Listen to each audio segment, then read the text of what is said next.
Reasons why God called Moses. Yes? Yes, very good. Another reason? Yes? True, very good. Yes?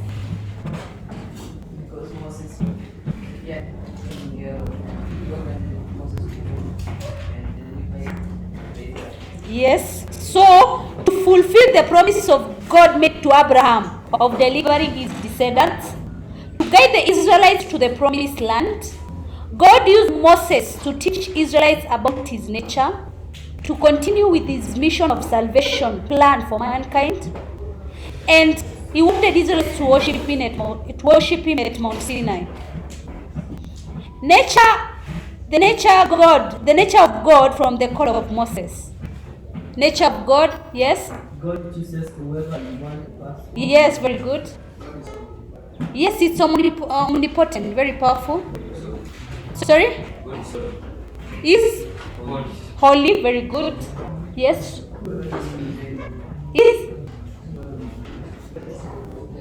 Is powerful, yes, is a protector. Yes, is beyond human experience. Yes, true. Yes, he's the provider. Yes, he does. True. Yes. So God is only all that, omnipresent, omnipotent, caring, punishes the enemies, external, is a jealous God, he fulfills his promises. So ways through which God speaks to people today. Yes?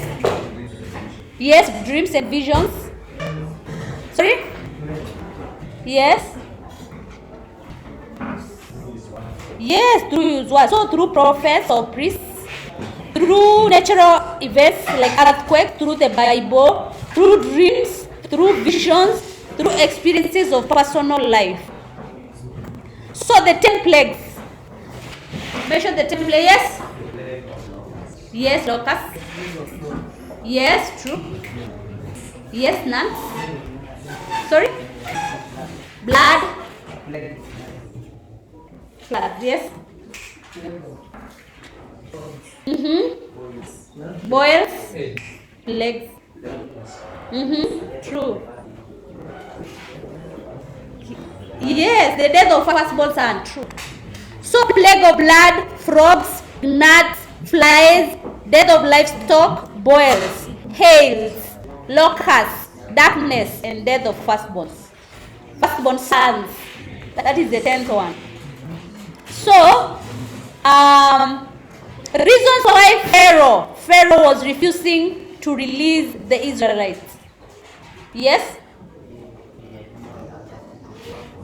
Yes, he wanted the Israelites to work for him. That's why Pharaoh was refusing to release the Israelites. Why was Pharaoh? Yes?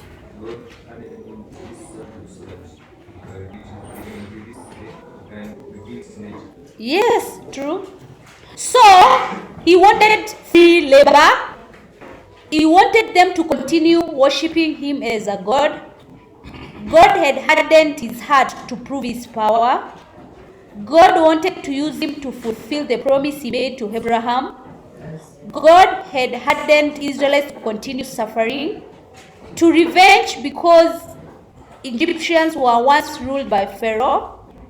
He despised Moses as God's messenger and felt too powerful that he could challenge God. Preparations God gave Moses about the Passover. Preparation for the Passover. Yes? Yes, true.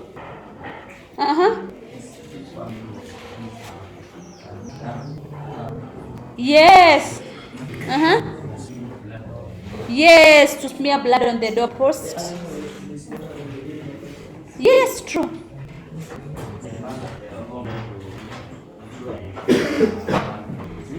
Yes. Yes, true.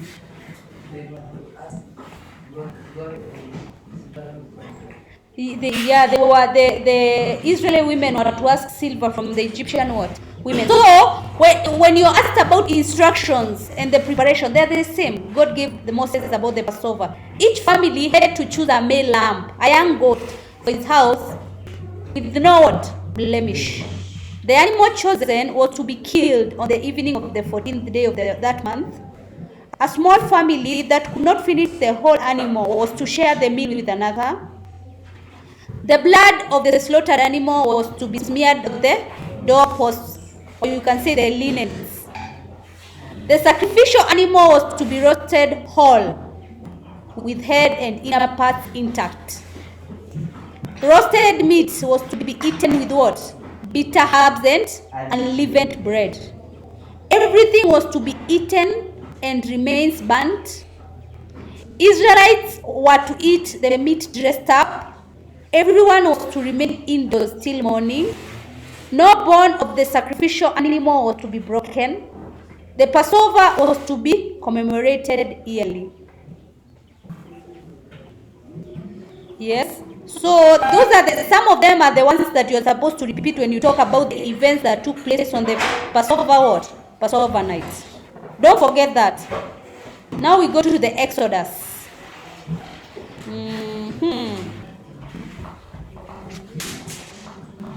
Miraculous acts of God to the Israelites during Exodus. What did God do that was miracle? Yes? Yes? Food. Quells. Yes? Guide them. Yes, during the day. Yes, true. Yes, I know what you want to say. So, yes, true. Yes, true. So, it was miraculous.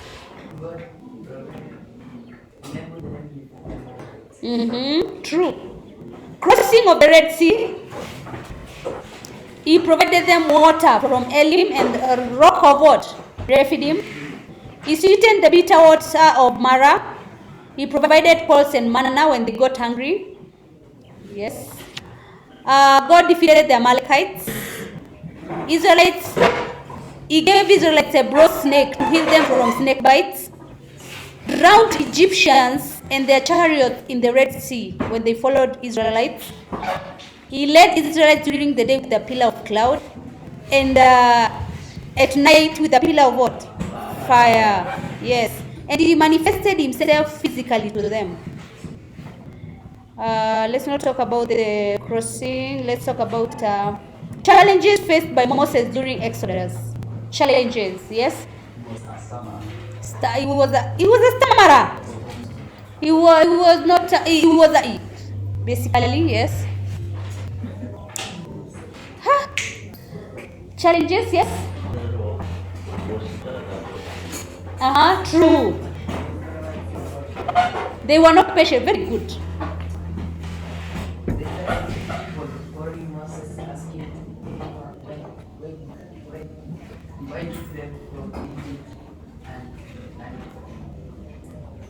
Yes, they were questioning him. True.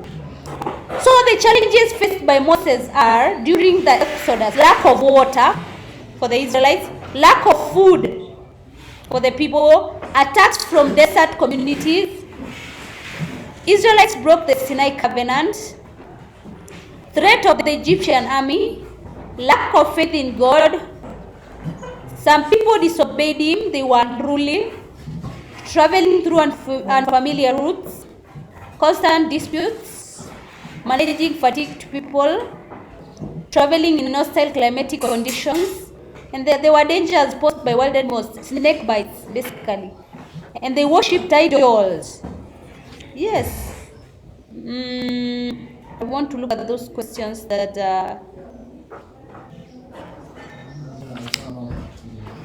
Ten Commandments. Tell me about the 10 Commandments. What are the 10 Commandments? The Decalogue. 10 Commandments. Name them. Yes? Yes, no other gods.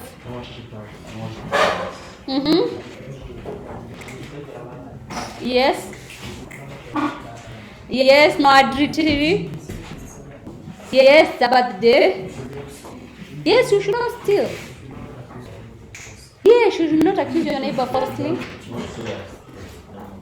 You should not use the word, the name of the God in vain. Yes. Yes, we talked about it. I'm wondering why the others don't know about the Decalogue. Why don't you know the 10 Commandments? Everyone should know. And what is mostly asked, you ask, if you ask about, remember the 10 Commandments, always. You shall have no other gods before me. You shall not make yourself a graven image. You shall not take Lord's name in vain. Remember the Sabbath day and keep it holy. Honor your father and mother. You shall not kill. You shall not commit adultery. You shall not steal. You shall not bear false witness against your neighbor. You shall not covet. What is asked actually is the relevance of the 10 Commandments to Christians today. Christians should have faith in God. Christian children should respect their parents. Christians should practice chastity, that is, avoid irresponsible sex. They should respect other people's property. You see, you start Christians should or they should so that you can get the answer.